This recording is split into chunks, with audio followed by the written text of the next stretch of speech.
All right, good afternoon, everyone. We would like to welcome you to our Fall 2020 Higher and Post-Secondary Education Applied Project poster session. Thank you all for being here. First, we'd like to, of course, welcome our presenters and our graduate students who will be sharing with you all shortly about some of the work that they've done over the last 15 weeks, although in many cases for many of our students, this represents a longer engagement with the topic, whether it's through their own professional careers or through practicum experiences. But what this culminating project will give you an opportunity to do is to learn a little bit more about the things that they've been able to research and gather data on and share findings related to critical and timely issues within higher and post-secondary education context. I should have started by saying my name is Kia McGuire. I'm an associate professor in the higher and post-secondary education program. My gender pronouns are he, him, and his. Um, and I would also like to acknowledge the ancestral homelands of the Acme, Atham, and Peepash peoples' lands, which we all are working from and learning on. And so I would like to start by simply sharing a little bit about the program and more importantly, where this project fits within that within students' learning experiences. And then I'll turn it over to my colleague, Dr. McIntyre, who will share a little bit more about the floor of the events for today. Again, our higher and post-secondary education program is an opportunity and a learning experience that's really geared to prepare professionals to work in a variety of contexts on college and university campuses.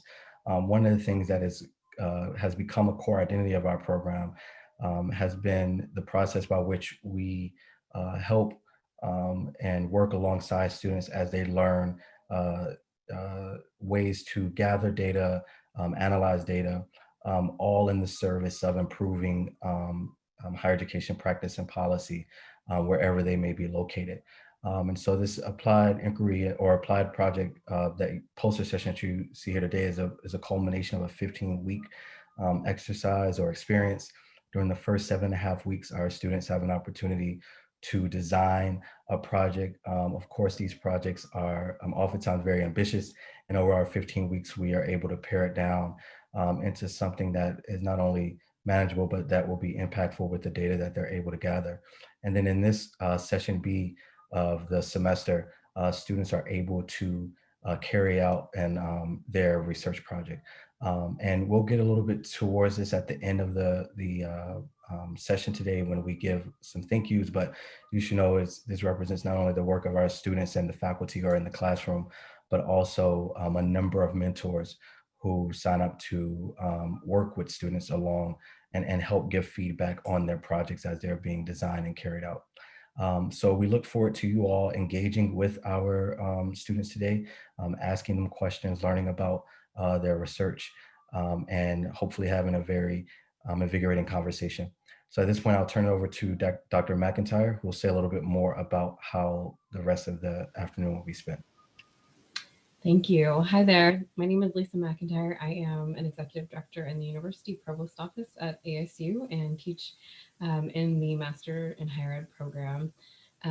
The applied project is one of my favorite classes because, as Dr. McGuire said, this is about the topics that the students are most interested in. And so I always learn a lot about topics that I maybe don't get exposure to on a regular basis. So I hope all our guests have that same experience. Our students will be presenting in small breakout rooms of 3 to 4 folks. Dr. McGuire is going to put a link in the chat where you can find the Zoom breakout room link for the individual that you're here to support or the breakout room that you're most interested in. They are grouped by topics. We ask that you mute your microphones. You're all doing a great job of that if you're not the one presenting. We will present in order of the link that Dr. McGuire just shared. There will be a facilitator in the room to just kind of make sure all the technical pieces go right. They will be recorded sessions. We also ask that you hold all your questions until all of the presentations in your breakout room are complete. And then we'll open up that session for questions. We do encourage you to ask questions. These folks are experts on this topic and have spent a lot of time and energy becoming experts. And so this is a great opportunity for them to answer any questions that you might have. Once all the presentations in your breakout room are complete, we ask you to come back to this main session room for us to wrap up the program.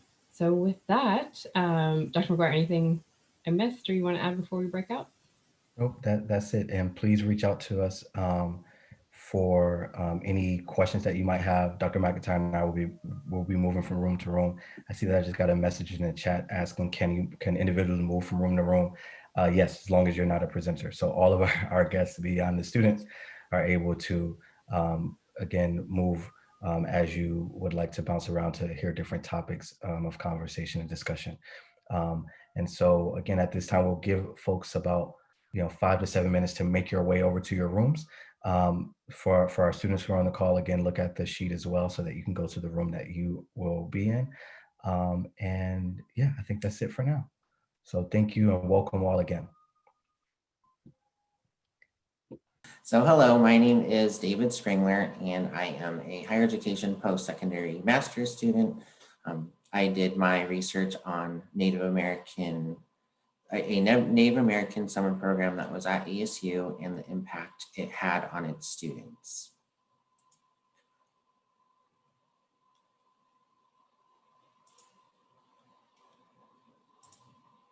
And so with my research problem that I was looking to address was that Native American students represent a small percentage of higher education academics, specifically here at ASU. To make that a thing to address is that there's only 1.3% of students that are represented at ASU who are Native American. Put it into a little bit more of a number perspective, that's about 797 students. I myself am a graduate of Arizona State University and I am Native American, so that's why I also felt that this was something that was a passion of mine, also relating to retention with Native American students, but also just looking at how a program that I will be discussing and I was a part of, as far as with my practicum experience, impacts on Native American students and the higher education and what is available to these students in this program. And so with my research questions, I was looking to address what influence did the SPIRIT program have on Native American students at Arizona State University? And just so that you know, the SPIRIT program is a 2-week-long program that is usually in person on campus for first-year students who have the ability to live in the residential halls, to also attend different resource sessions, just basically get a firsthand experience of the campus before they actually attend ASU in the fall. And the program acronym SPIRIT, it actually stands for Student Preparedness Initiative, Readiness Inspired by Tradition. And that is the goal of just the SPIRIT program, and also creating a home away from home environment, also providing the resources necessary for students of this population to succeed. And so that was the little bit of background of that. And so that was one of my research questions, was just the influence that SPIRIT program had on Native American students at ASU, but also how SPIRIT provides and prepares the participants for university life at ASU. And so I actually did a qualitative research. And so with that, it was a 2-day period of 3 focus groups who had students participate through the Zoom format. And the goal of the focus groups were to have 25 students, but we only had 7 students who actually participated. One thing that was unique in this situation with the SPIRIT program as well was because of how COVID had impacted many students and us not being able to do the program in person, we were able to have transfer students come into this SPIRIT program. And these transfer students were new transfer students to the university who came from the local community college And so this was the first time that transfer students were able to participate in the Spirit program. And so with these focus groups, we were allotted 1 hour and asked a range of questions on the program and any feedback. We were giving the students that safe space just to be able to talk to us and provide that additional research with the transcriptions that were provided after the Zoom. We recorded the sessions with the permission of the students and looked at the responses to see some common themes. And so this is just some of the questions that were asked in the focus group. A couple of the ones that definitely do stand out when you're looking at my research was looking back at the experience in Spirit. What do you consider the most valuable component of the program? Also, if there were any new examples of new skills that you learned during Spirit. One that I created myself along with another researcher who was part of the Spirit or the focus groups was telling us a time where the student felt that they were part of the ASU family and if they could provide an example, and then also telling us a time where they felt that they were not a part of the ASU family and to provide an example. And if there's anything additional within that first semester at ASU that the students felt needed to be addressed with that. And so with my key findings, one of the themes that we found were that the campus resource sessions presented during Spirit, and this is an excerpt from one of the focus groups from one of the participants. And so as the participant stated, they gave us like a bunch of information for like financial aid and success coaches and all that. So I think they were really helpful. Another participant did not know about tutoring centers when they were first getting ready to come to ASU. There's also another participant that had mentioned they were not aware of the safety escort service. There was also a session that provided self-defense. And so that was also brought up. So just the different sessions did make an impact on the students. And we did also have a guest speaker that was very inspirational to the students. That was a big takeaway, who was the head women's basketball coach for ASU, who is Charlie Thorne. And so she was able to also provide insight to our students within the focus group and within, well, actually the Spirit program. And so that was a big impact for the students as well. Another theme that was found out was how family influences a student's persistence. And so one of the students actually had a blanket that their grandmother had given to them. And so it was nice to actually see that they were currently in their residential hall when they were doing the focus group with us. And so they actually showed us the blanket, and this is what they had said. I brought from home was a blanket I got from my grandmother or grandma. It has this native design. It's like a part of home. It's nice. And so just having that connection also was something that we noticed, the little things. Another student also had a shirt that was made for them that they were wearing during the actual focus groups as well. And so it was just those physical things, but then also another student had made the comment that they had previous parents or aunts or uncles or brothers or sisters that had been a part of ASU who had graduated. So that connection as well. So they felt familiar with ASU and just that connection. And so that was the second key finding that I discovered. And the third was the connections made while attending Spirit. So a lot of the participants did express how they were able to connect not only with staff, but peer ambassadors who helped facilitate the different sessions that were going on, but then also with each other. And so this was another expert through the transcriptions that was said to us. Yeah, I met a bunch of people and we still talk to like each other throughout the semester so far. And I really liked how AISSS brought students together. And so that was something that made the university feel smaller and more connected to these students, providing that they created that atmosphere of connectedness, not only with staff and faculty, but just with each other. They also utilized the breakout sessions during the Spirit program, which allowed students to connect more. And then also the peer ambassadors did that extra step in providing their own emails and phone numbers and what have you. And so that was something that was brought up during the actual focus groups. And so the implications that I discovered after going through this was first one, Indigenous training.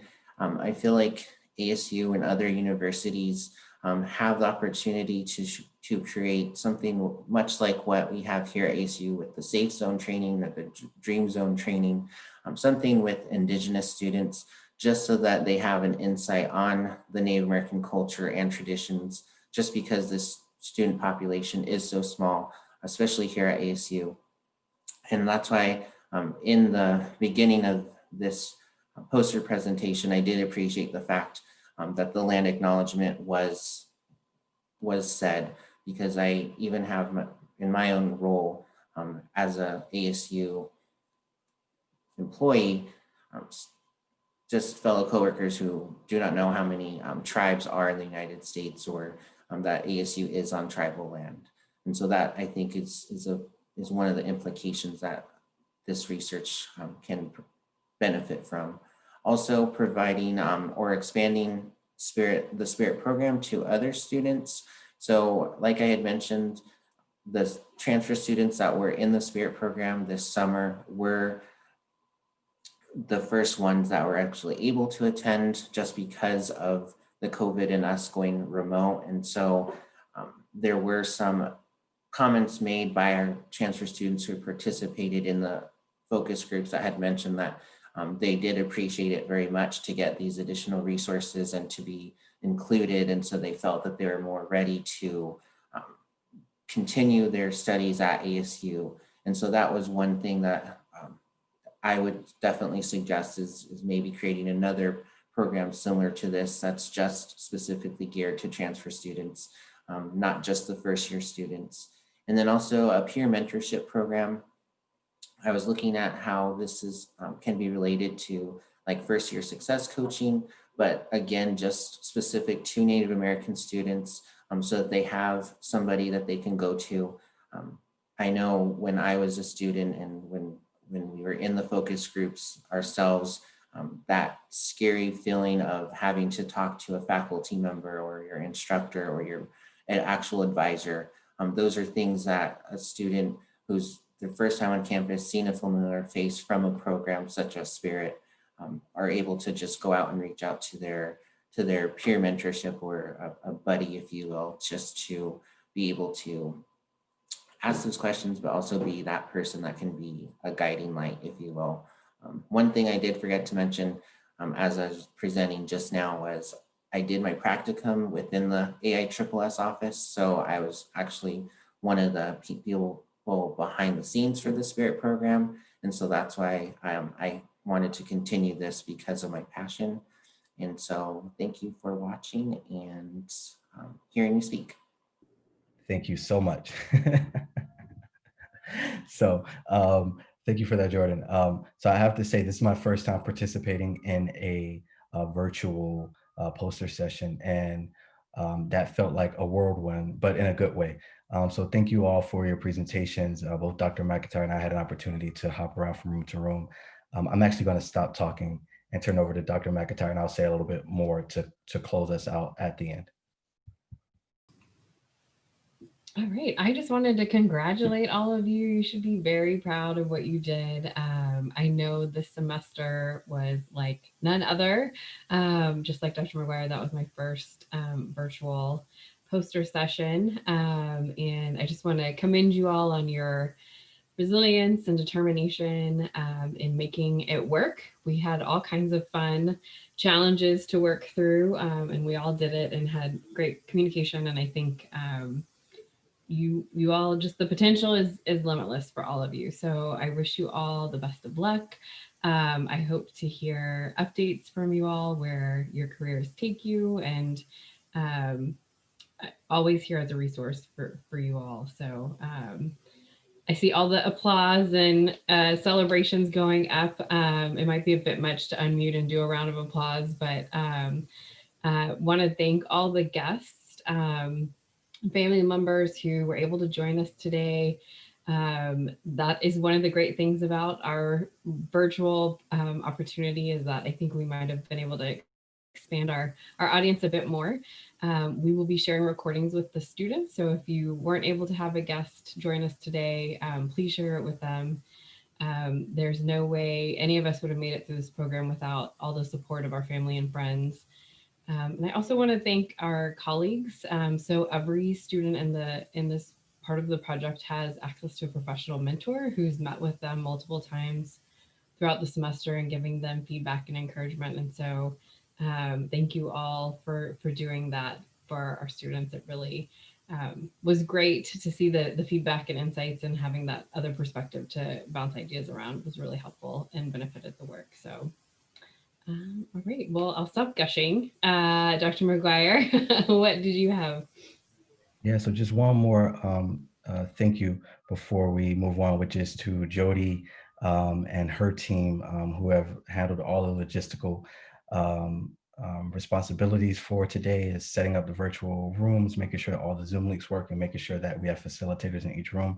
So thank you to Jody, Ashley, Pinnock, Liam, Caitlin, for your support and making sure that this program went off without any hiccups. So thank you all very much for making this easy for Dr. McIntyre and myself. I also would just like to echo Dr. McIntyre and thank our mentors. Usually we have like mentors and program instructors like raise their hand. I think there's a reaction to do that. So if you know how to raise your hand or put a thumbs up, maybe if you want to put a thumbs up, how about that? So that we can acknowledge all of our mentors and program faculty who teach and work alongside our students throughout the program. Your support is sincerely and deeply appreciated. As you all know, I think one of the biggest strengths of our program is that we have meaningful and long-lasting relationships with individuals who are educators and scholars working both at ASU, but also across the Valley, and sometimes as well as in other states. And so we appreciate the support that you provide, and the mentorship, and the learning that you, or the way that you help to expand the learning of our students in our program. So thank you very much for that. And most importantly, I want to say congratulations and thank you to our students. I'm sure it cannot go overstated, I think, how unique this semester has been. And you all continue to approach the project and your capstone experience with enthusiasm, with a level of dedication, a level of flexibility and creativity that I think I was just excited to see, and gave me also energy as I entered and worked with you all over the last 7.5 weeks. And so I know very few things feel like it's normal as far as celebrating things in this particular context, but we do hope that you will find time to honor this moment in some way, to reflect back on all of the hard work that you've accomplished over your time in the program, and that you are able to enjoy at least a moment of reprieve with family and friends and colleagues, because what you have accomplished not only today and throughout the semester, but over the program is definitely worth celebrating. And it has been our pleasure to be on this journey alongside of you. So there's just two more things before we wrap up. So first one is kind of an announcement of sorts, which is at the very end, we'll ask all mentors, program faculty, and students to stay on the call so that we can take a photo. We may have to take multiple photos. I actually don't know how this works, taking photos in Zoom, but Jody will be here to assist us with that. And also every semester during the capstone experience, we have an opportunity to recognize a student, one of your colleagues and peers, who is nominated by program faculty as a recognition for their achievement and contributions both inside and outside of the classroom, to the higher and post-secondary education program. And so this year we'll have an opportunity to do the same. And what I'm going to do is just share very briefly what one nominator said about this particular student before I announce who the student is. And again, we and Lindsay, Dr. Dipple, who is on the call, normally does this part and does it much more eloquently than I do as I fumble through this process. But it's really an opportunity for us to recognize a peer who has made significant contributions, who has also impressed upon faculty with their dedication, not simply in this course, but throughout the program, and is therefore worthy of the nomination. We usually will hand you a piece of paper or a certificate of an award framed. We will have to connect after this in order to pass that along to you. But one nominator said about this student, that this student is extremely engaged. They also demonstrate a high level of intellectual curiosity, and they also not only work well with students, but embrace collaboration, and that this student in particular deserves recognition for their outstanding contributions that they made to the learning environment within and across classrooms. And so without further ado, that student is Dakota Weber. So let's give Dakota a round of applause. And also, Dakota, congratulations. I know you didn't know this was happening. You and I can connect after to make sure that you get your certificate and award. But again, congratulations, and for an award that's well deserved. Okay. Yes, you're welcome. You're welcome. All right. So we're going to stop there. Again, thank you for everyone who came and visited with us. We'll ask for the students and program faculty and mentors to stay on so that we can get one picture, and we'll share that out with everyone as well.